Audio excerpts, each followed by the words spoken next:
వెతలు తీరును, కృపలు దొరుకును, సాటి లేనిది యేసుని నామం. యేసునామమే మధురం, మదిలో తలచిన ధన్యం. యేసునామమే మధురం. ప్రభువునందు ప్రియమైన దేవుని బిడ్డలారా, యేసుక్రీస్తు వారి శుభనామంలో వందనాలు. నేటి వాక్య ధ్యానం కొరకు ప్రార్థిద్దాం. బెరాకా స్టూడియో కొరకు ప్రార్థించండి. 9 డైమండ్స్ ప్రాజెక్టు ఉనికిలోకి వచ్చినట్లుగా ప్రార్థించండి. యేసే పరిష్కారం ఎపిసోడ్ సహకారులు లభించి దాని కంటిన్యూటీ అండ్ కంప్లీషన్ కొరకు ప్రార్థించండి. ఇప్పుడు స్క్రీన్ మీద ఒక పాంప్లెట్ డిస్ప్లే ఉంది, చూడండి. 12th exam. What is the 12th exam? To be written by the students of 10th class who completed 11 exams just today. ఇవాళ 11 పరీక్షలు రాసిన 11వ పరీక్ష రాసి 10వ తరగతి ముగించిన 10వ తరగతి విద్యార్థులు వ్రాయాల్సిన 12వ పరీక్ష. What is the 12th exam? 1 hour talk, only 1 hour talk. 5:30 to 7, 6 to 7 message, 5:30 gathering time. 8th April Monday evening మా ఇంటి దగ్గరనే చిన్న హాల్లో, ఏసీ హాల్లో 50 మందికి మాత్రమే విద్యార్థులకి. ఈ స్క్రీన్ మీద ఉన్న నంబర్కు SMS పంపవచ్చు. 10th విద్యార్థులు ఎవరైనా పార్టిసిపేట్ చేయాలనుకుంటే what is the 12th exam? ఇది ఖచ్చితంగా రాయాల్సిన పరీక్ష. బైబిల్ యొక్క దృక్పథంలో యవనులు how they choose the path for future. Top people in Bible, top people in society, how they choose their ways for their life. అది టాపిక్. 10th రాసిన వారే కావాలా? 50 మంది కావాలి. 100 మంది ఉన్నారు వచ్చేటకు సిద్ధంగా, కానీ సెలెక్టివ్గా తీసుకుంటున్నాం. కాబట్టి SMS ద్వారా రిజిస్టర్ చేసుకోవాలి.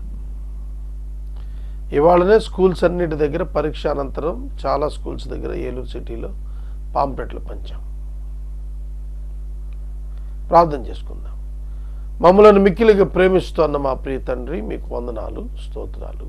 నేటి వాక్య ధ్యానము ద్వారా మాతో మాట్లాడండి. 8వ తారీఖు 10వ తరగతి వ్రాసిన విద్యార్థులను ఉద్దేశించి పెట్టిన యవనస్తుల కూడికను దీవించండి. బెరాకా స్టూడియోను మీరు సంపూర్తి చేయండి ప్రభు. ప్రతి అవసరం తీర్చండి. చాలా అవసరాలు ఉన్నాయి. మీ కృప చూపించండి. ఘనత, మహిమ, ప్రభావాలు మీరే పొందండి. యేసు ప్రభు పేరిట నేటి వాక్య ధ్యానాన్ని మనం అడుగుచున్నాం తండ్రి, ఆమేన్. ప్రియమైన దేవుని బిడ్డలారా, పరిశుద్ధుడైన పౌలు గారు తిమోతి గారికి రాసిన మొదటి లేఖ 5వ అధ్యాయం 9 నుండి 16 వరకు ఉన్నటువంటి వాక్య భాగంలో విధవరాలు అనే అంశం క్రింద వారి పోషణ ఎట్లా, వాళ్ళు గుర్తించడం ఎట్లా అనే దాని గురించి పౌలు గారు రాసుకుంటూ వచ్చాడు. ఇప్పుడు మనకి విడో పెన్షన్ అని ఉంది, గవర్నమెంట్ ఇస్తుంది. 1000 మొదట 2000 ఉండేది, దాన్ని 1000 చేశారు. అంటే 5 times పెంచారనమాట. 5 రెట్లు పెంచారు. తర్వాత ఎలక్షన్ మూమెంట్లో వచ్చిన ప్రెషర్స్, మేనిఫెస్టోస్ బట్టి 2000 చేశారు. దాన్ని మళ్ళీ ఎలక్షన్ తర్వాత 3000 చేస్తాను. అప్పుడు who is the real widower question raise అవుతుంది. విడోవర్ అంటే విడోవర్ అంతే. భర్త చచ్చిపోయాడు, భార్య విధవరాలు. Any age group can be eligible for the pension. అది ఈ గవర్నమెంట్ చెప్పింది. But the Bible says, Bible ఏం చెబుతుంది? ఎవరిని విధవరాలుగా స్వీకరించారు బైబిల్లో? 60 years plus, 60 years age minimum. Old aged widow. ఇవాళ మనకి 60 years దాటితే సీనియర్ సిటిజన్ అంటున్నాం మనం.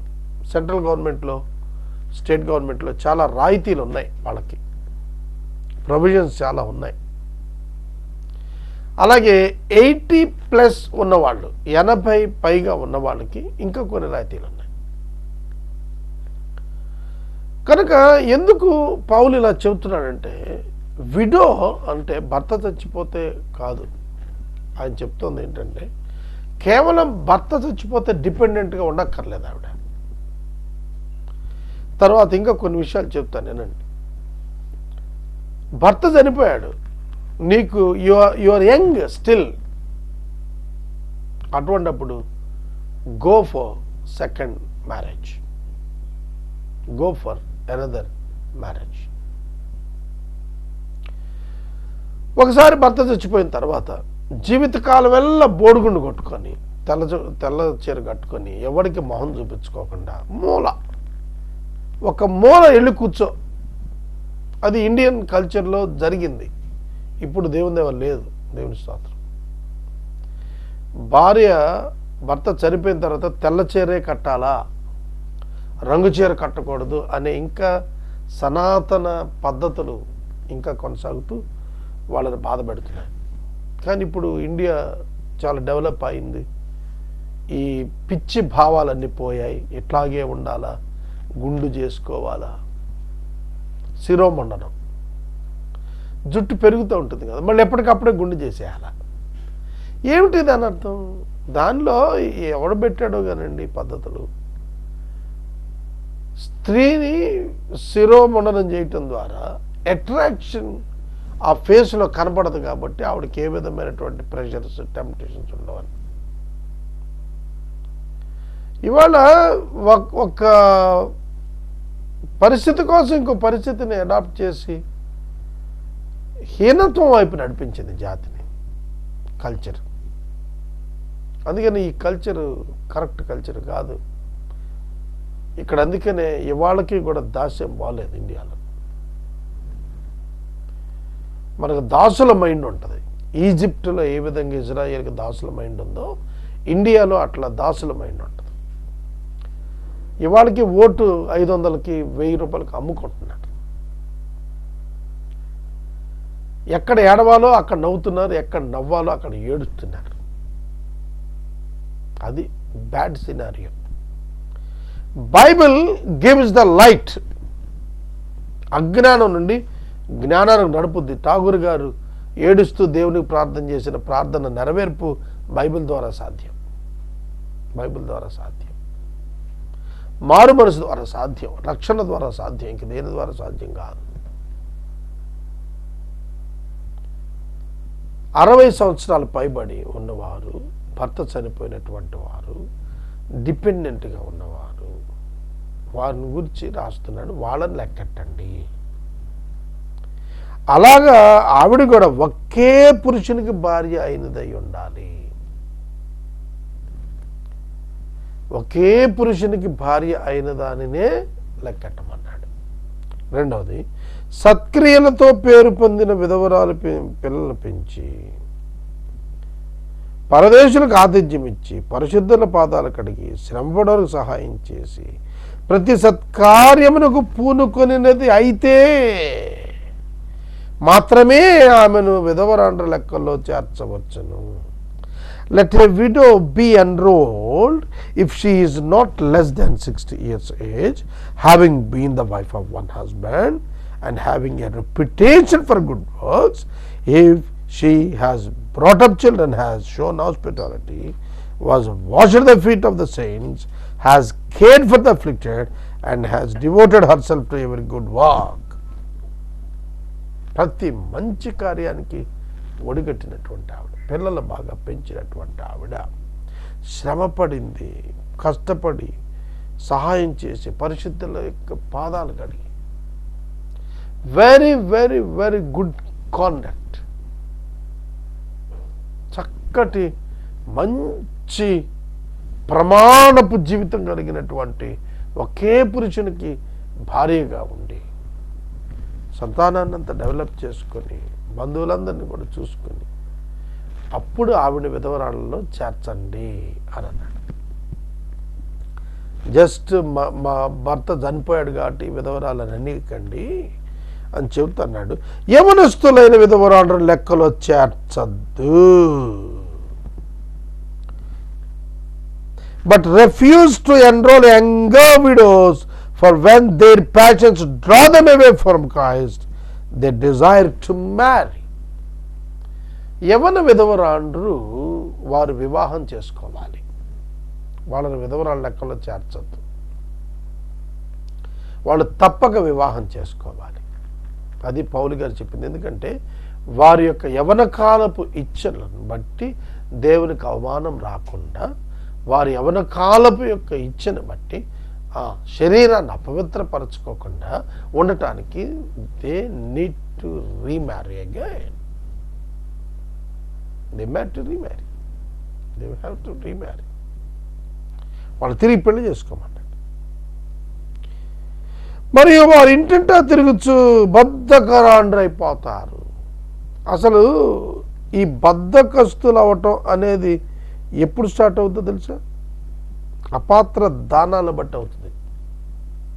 అపాత్ర దానం బట్టి. ఒక పేషెంట్ వేషం వేసుకున్నవాడు క్యాన్సర్ పేషెంట్ అని చెప్పి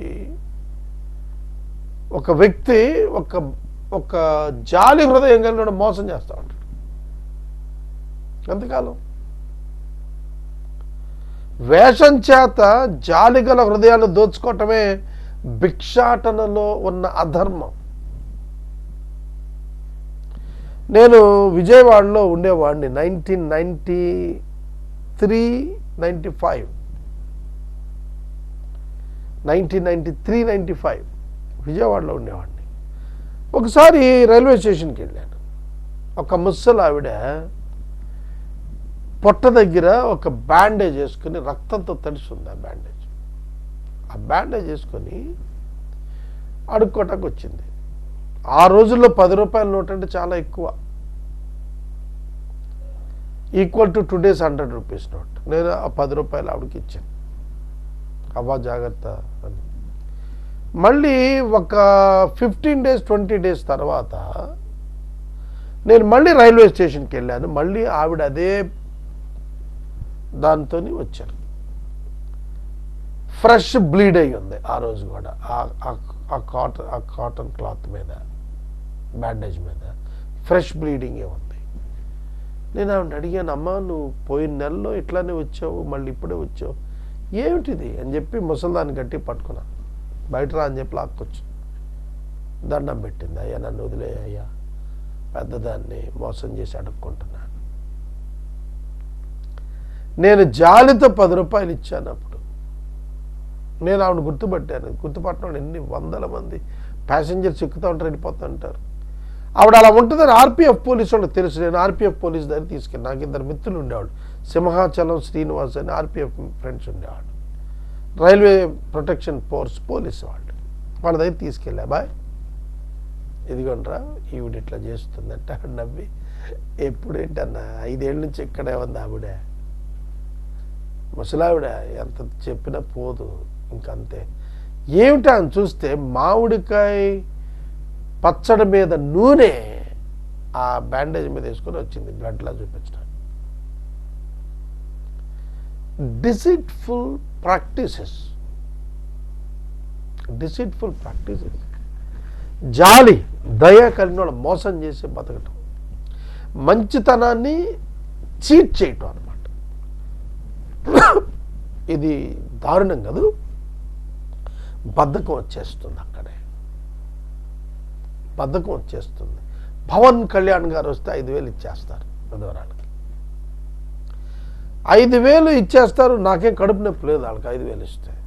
కానీ what kind of donation it is? Whose money is that?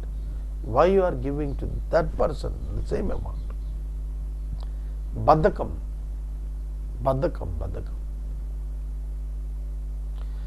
ప్రతి welfare project when it misuses అది ప్రక్కదారి పట్టినప్పుడు బద్ధకం అయిపోతుంది. కొంతకాలానికి నేను అనుకుంటాను మినిమం ప్రభుత్వ సారా ఎవ్రీడే రేషన్లా పెట్టేసి డాక్టర్ సర్టిఫికేట్ తీసేసుకొని ఇతను తాగాల్సిందే కాబట్టి వీడు బతకడానికి ఒక 200 గ్రాములు మినిమం మద్యం ఇస్తే తప్ప వీడు బతకడు కాబట్టి ఎక్కువ కాలం వీడికి 200 గ్రాములు డైలీ ఫ్రీ. అట్లాంటి నాయకుడు ఎవడైనా రాగలిగితే నెక్స్ట్ టైం వాడే సీఎం అవుతాడేమో. అర్థమవుతుందా నేను చెప్తుంది? ఒక్క క్యారేజ్ ఫ్రీ కొన్ని సెంటర్లు పెట్టి అన్నా క్యాంటీన్ 5 రూపాయలు పెట్టారు కదా, ఈసారి అది కూడా వద్దండి, రూపాయే. 1 రూపీ 1 మీల్ పెట్టుకొని, ఎందుకంటే ఎఫ్సిఐ గోడలో చాలా ధాన్యం తెచ్చింది. యుద్ధం రాకపోతే దాన్ని తీసుకెళ్ళి ఎక్కడ పారపోస్తారు? సముద్రంలో పారపోస్తారు. కాబట్టి ఒక్క సంవత్సరం 100 కోట్ల మంది భోంచేసే రైస్ ఎప్పుడు ఉంటుంది కాబట్టి central government ministers state government ministers collude అయితే ఆ రైస్ని కొల్లగొట్టుకొస్తే ఉచిత భోజనాలు పెట్టచ్చండి. People are becoming worst and worst and more worst and most worst. బద్ధకం బద్ధకం బద్ధకం చింపిరి గుడ్డలకు కారణమవుతుంది. సోమరితనం భిక్షాటనకు చింపిరి గుడ్డలకు కారణమవుతుంది. బద్ధకం. అందుకని పౌలు సంఘములో ఉన్న వాళ్ళకి ఎవరికి బద్ధకం ఉండకుండా చూడాలి. బద్ధకస్తులకు దేవుడి దగ్గర చోటు లేదు. God never called any lazy person. పనిచేస్తున్న మోషేని పిలిచాడు. చెంగున నీళ్ల కొరకు దిగుడు బావిలో దిగి ఎక్కుతున్న రెబ్కాను సెలెక్ట్ చేసుకున్నాడు. విధవరాల యుండి కూడా పొలం పనికి వెళ్ళి అత్తను పోషిస్తున్న రూతును సెలెక్ట్ చేసుకున్నాడు.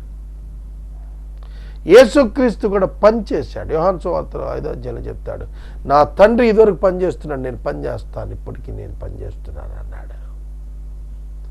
God is working. యెషయా గ్రంథం అన్నాడు, వండర్ వర్కింగ్ గాడ్, అద్భుత కార్యములను చేసేటువంటి దేవుడు అని చెప్పాడు. His nature is work oriented.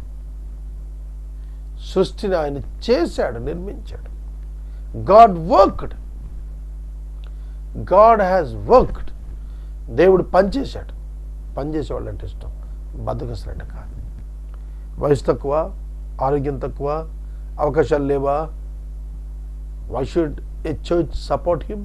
Why should his relative support him? లేదు. బద్ధకం బద్ధకం బద్ధకం బద్ధకం పోవాలి.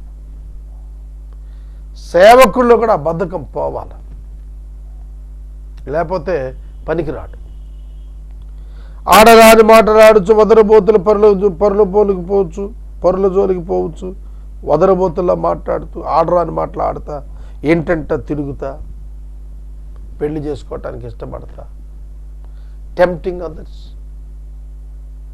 ఇది వివాహం చేసుకుని పిల్లలు కానీ గృహపాలన జరిగిస్తూ నిందించడం వేరేవరకు అవకాశం ఇవ్వకుండా ఉండాలి. Young widows they have to remarry and bear the child. పిల్లలు కనాల, పెంచాల, సాతానికి అవకాశం ఇవ్వకూడదు. నాకు తెలిసి ఒక విడోయర్ ఉంది, ఆమె రాంగ్ ట్రాక్లో పడింది. తెలిసి నేను చాలా బాధపడ్డాను. భర్త చనిపోయాడే, బిడ్డలు ఉన్నారు, ఎలా పోషించుకోవాలి? రాంగ్ ట్రాక్లోకి వెళ్ళిపోయాను. వ్యభిచారంలో పడిపోయాను. అవమానము, ప్రభువుకు అవమానం వచ్చేట్లుగా బ్రతుకు చేస్తుంది. ఉపయోగం ఏంటి? తను పని చేసుకోవచ్చు, విటుల కొరకు ఎదురు చూడాల్సిన పని లేదు, పని చేసుకోవచ్చు. కాబట్టి వాక్యం ఏం చెప్తుంది? యవనస్తురాలు పెళ్లి చేసుకోవాలి. అమెరికా దేశంలో భర్త చనిపోతే పెళ్లి చేసుకుంటారు. బిడ్డలు ఉన్నప్పటికీ బిడ్డలున్న వాడిని చూసి చేసుకుంటారు. వాళ్ళిద్దరు కలిసి ఆ పిల్లలు పెంచుతారు. ఆ పిల్లలు మైనార్టీ తిరగని బయటకు పంపిస్తారు. వాళ్ళు కలిసి బతుకుతారు. లైఫ్ ఇస్ సో ఇంపార్టెంట్, చాలా ముఖ్యమండి జీవితం. శరీరాన్ని అపవిత్రం చేసుకొని, క్యారెక్టర్ పాడు చేసుకొని, కాండక్ట్ పాడు చేసుకొని, పేరు ప్రతిష్టలు పాడు చేసుకొని, చీప్గా సమాజంలో వితౌట్ డిగ్నిటీ ఏమీ మాన్యత లేకుండా అయిపోతే ఏమిటండి ప్రయోజనం బ్రతుకు వల్ల? చావు పుట్టుకలు మన చేతిలో లేవు కదా.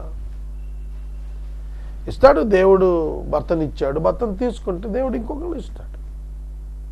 ఋతు గ్రంథంలో కిలియోను మహలోనుల భార్యలు ఇద్దరు విధవరాళ్ళు అయ్యారు. రూతు బోయజు తిరిగి వివాహం చేసుకోవటం చేత ఆమె జీవితం మరలా చిగురించింది. ఓబేదు తర్వాత ఓబేదు నుంచి దావీదు, యెషయి, యెషయి నుంచి దావీదు, దావీదు నుంచి యేసుక్రీస్తు, వంశం వర్ధిల్లింది. కనుక విడో కెన్ మ్యారీ. బైబిల్ ఎప్పుడు రాశారండి ఇవన్నీ మాటలు? ఎప్పుడుదండి రూతు గ్రంథం? యూదులలో తిరిగి వివాహం చేసుకునే స్థితి కల్పించండి ఎప్పుడు? తర్వాత కిన్స్మెన్ రిడెంషన్షిప్ అని ఒకటి ఉంది బైబిల్లో. ఆ కాలంలో జరిగిన విషయం ఏమిటంటే, సహోదరుడు భార్య చనిపోతే అతని సహోదరుడు ఆమెను వివాహం చేసుకొని ఆమె యొక్క ధర్మం జరుపుతూ ఆమెను ఆదరించమన్నాడు. అలాగే వారికి పుట్టిన మొదటి బిడ్డ ఒకవేళ కనుక మొదటి భర్తకు సంతానం లేకపోతే వాడికి చెందిందిగా పక్కన పెట్టమన్నాడు ఆ బిడ్డని, ఫస్ట్ బాండ్ని. ఎందుకు చెప్తున్నాడు? ఒక సమాజంలో ఒక కల్చర్, ఒక సంస్కృతి, ఒక విధానం, ఒక సాంప్రదాయం, ఒక పద్ధతి ఎట్లా పడితే అట్లా మనుషులు బతకకుండా, కొరింథియన్ కల్చర్ లేకుండా. మీకు విషయం తెలుసా అండి? ఇప్పుడు మన గవర్నమెంట్, మన చట్టాలు కొరింథియన్ కల్చర్ తీసుకొస్తున్నాయి. కొరింథియన్స్ కల్చర్ అంటే ఏంటో తెలుసా? ఎవరితో పాపం చేసినా కూడా పాపం కాదు. పెళ్ళైనోడట భార్య ఉండగానే ఇంకొక అమ్మాయితో వెళితే పాపం కాదట. హైకోర్టు లేటెస్ట్ తీర్పులు. సుప్రీంకోర్టు అయితే సహజీవనం తప్పే కాదు. ఈ పెళ్ళి ఎందుకండి? కమిట్మెంట్ ఎందుకు? బాండ్ ఎందుకు? ఒక వ్యవస్థ ఎందుకు? ఒక కేసు నేను స్ట్రైట్గా చూశానండి. ఎస్ఐ నాతో మాట్లాడతానండి, సార్ నా చేతుల్లో లేదు, ఐ కాంట్ హెల్ప్ యూ. అరే అమ్మాయి వచ్చేసిందయ్యా, భర్త పిల్లలు ఏడుస్తున్నారు, ఎవరితోట పోయింది, బయటకు వెళ్ళిపోయింది, కంట్రోల్ హర్ అంటే ఎస్ఐ మీద కంప్లైంట్ ఇస్తానందట ఆవిడ ఎస్పీకి. నా ఇష్టం, సుప్రీంకోర్టు చెప్పింది, ఇప్పుడు హైకోర్టు కూడా చెప్పింది, నా ఇష్టం, నేను ఎవరితోటే అంటే పెళ్ళి ఒక చీప్ బాండ్ పేపర్ అయిపోయింది ఇప్పుడు. It can't help the spouse to protect their marriage. ఇది కొరింథియన్ కల్చర్కి ఇండియన్ కల్చర్ తిరగాడుతోంది. జాగ్రత్త. నువ్వు మొత్తుకొని వదిలి వెళ్ళిపోవాల్సిందే తప్ప ఇంకా కొంతకాలం అదే కల్చర్తో అలాంటి ఫ్రేమే వచ్చేసింది అనుకోండి సొసైటీలో. ఎంత భయానకమైన అకృత్యాలు జరుగుతాయి ఒక్కసారి ఆలోచించండి. భర్త భార్య వివాహంలో ఉండగానే భార్య కానీ భర్త కానీ ఎవరితోటైనా వెళ్ళిపోవచ్చు అనేది చట్టంగా ఇవాళ మన ముందుంటే ఉన్నది కదా, ఏమవుతుంది భారతదేశం? అమెరికా 4 ఆకులు ఎక్కువ చదివింది. మగాళ్ళని పెళ్లి చేసుకుంటున్నారు, ఆడవాళ్ళని పెళ్లి చేసుకుంటున్నారు. పిల్లలను కనగలుగుతారా? దేవుడు పెట్టిన నియమం ఏమైపోయింది? అందుకే Bible teaches the light to the lives. Bible వెలుగును సూచిస్తోంది. విధవరాండ్రాలా, మీరు ఇళ్ళమడి తిరగమాకండి, ఏది పడితే అది మాట్లాడబాకండి, వదరుబోతులు కాబాకండి, తిట్టుబోతులు కాబాకండి, పరుల జోలికి వెళ్ళబాకండి. ఏం మాట్లాడుతున్నారు ఒకసారి చూసుకోండి. ఆడరాని మాటలు, చెవులు మూసుకోవాలి ఒక్కొక్కరు నోరు తెరిస్తే. అట్లా వద్దు. మీరు వివాహం చేసుకోండి, పిల్లల్ని కనండి, పిల్లల్ని పెంచండి, సాతానికి అవకాశం ఇవ్వబాకండి. ఇంతకుముందు త్రోవ నుండి తొలగిపోయి సాతాన్ని వెంబడించిన వారు ఉన్నారు. నేను చెప్పాను కదా ఇందాక, అట్లాంటి వాళ్ళు చాలామంది ఉన్నారు. అట్లాంటి వాళ్ళు చాలామంది ఉన్నారు వాళ్ళ సమాజంలో. భర్త పోయిన తర్వాత శీలాన్ని కోల్పోయినటువంటి వాళ్ళు. కారణాలు ఏమైనా కావచ్చు, అవి జస్టిఫైడ్ కారణాలు కావు అనేది వాక్యం చెప్తాం.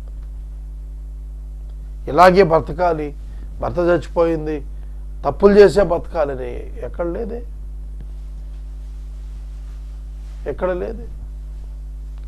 కాబట్టి ఇవాళ చట్టాలు కూడా పాపాన్ని ప్రోత్సహించడానికే ఏర్పడుతున్నాయి. స్వేచ్ఛ పేరిట ఎవరు ఏ మనిషిని కంట్రోల్ చేయకూడదు. అది ఇప్పుడు ధర్మం. Nobody can hinder anyone, nobody can stop anyone. ఎవడింకోడిని ఏం చేయటానికి లేదు, ఎవడింకోడిని కంట్రోల్ చేయటానికి లేదు, ఎవడింకోడిని చెప్పటానికి లేదు. ఈ మధ్యన మీరు విన్నారు కదా, ఫిలిప్పీన్స్ దేశంలో పిల్లవాడిని కొట్టారని చెప్పి ఇండియన్ పేరెంట్స్ని జైల్లో పెట్టారు. సికింద్రాబాద్లో 4 సంవత్సరాల కుర్రాడు పోలీస్ స్టేషన్కి వెళ్ళి వాళ్ళ నాయన మీద కంప్లైంట్ ఇచ్చాడు. ఇంకా చూద్దాం, రాబోయే రోజులు ఇంకా భయంకరంగా ఉంటాయి.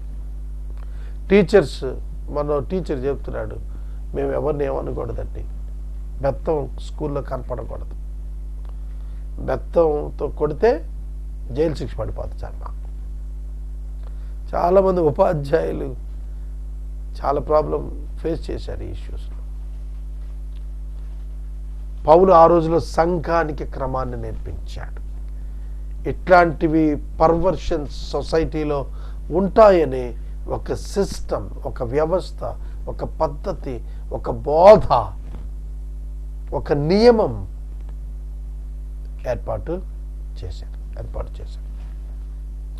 విశ్వాసురాలని ఏ స్త్రీ ఇంటనైన విధవరాలుంటే ఆ విధవరాలు యొక్క పోషణ ఆవిడే తీసుకోవాలి తప్ప సంఘం మీద వేయకూడదు అన్నాడు. అంటే సంఘంలోని డబ్బు, సండే ఆపరేటరీలోని డబ్బు విడోస్ హెల్ప్కి వెళ్తుంది, ఆర్ఫన్ హోమ్స్కి వెళ్తుంది. అది ఓల్డ్ టెస్ట్మెంట్ టైంలో ఉంది, న్యూ టెస్ట్మెంట్ పీరియడ్లో కూడా ఎర్లీ చర్చ్ డేస్లో జరిగింది. విధవరాల పోషణ ఆ సంఘంలో రిలేటివ్స్ ఉంటే వాళ్ళు టేకప్ చేయాలి. If they are believers, relatives should take care of the widows, old widows. సంఘం మీద భారం వేయద్దు అని అన్నాడు. నేను మాట ముగిస్తున్నాను. రేపటి వాక్య ధ్యానంలో 17వ వచనం ధ్యానం చేద్దాం. జాగ్రత్త, భారతదేశంలోని చట్టాల వల్ల భారతదేశంలోని వైవాహిక వ్యవస్థ కూకటి వేళ్లతో పడిపోయే ప్రమాదం త్వరలో ఉన్నది. కనుక be careful about the acts. ఎటువంటి చట్టాలు వచ్చాయో వాటిని గురించి జాగ్రత్తగా ఉండి భక్తితో, భయముతో పరిశుద్ధతను కాపాడుకోండి. ప్రార్థన. మమ్మల్ని మిక్కిలిగా ప్రేమిస్తున్న తండ్రి, వందనాలు, స్తోత్రాలు. వాక్యం విన్న బిడ్డలను దీవించండి. 8వ తారీఖు జరిగే 10th విద్యార్థుల కూడికను ఆశీర్వదించండి. యేసునామమున నిచ్చినాము తండ్రి, ఆమేన్. తండ్రి అయిన దేవుని ప్రేమ, కుమారుని యేసయ్య కృప, పరిశుద్ధాత్మ దేవుని యొక్క అన్యోన్య సహవాసం సదాకాలం మనందరికి తోడైండును గాక. ఆమేన్.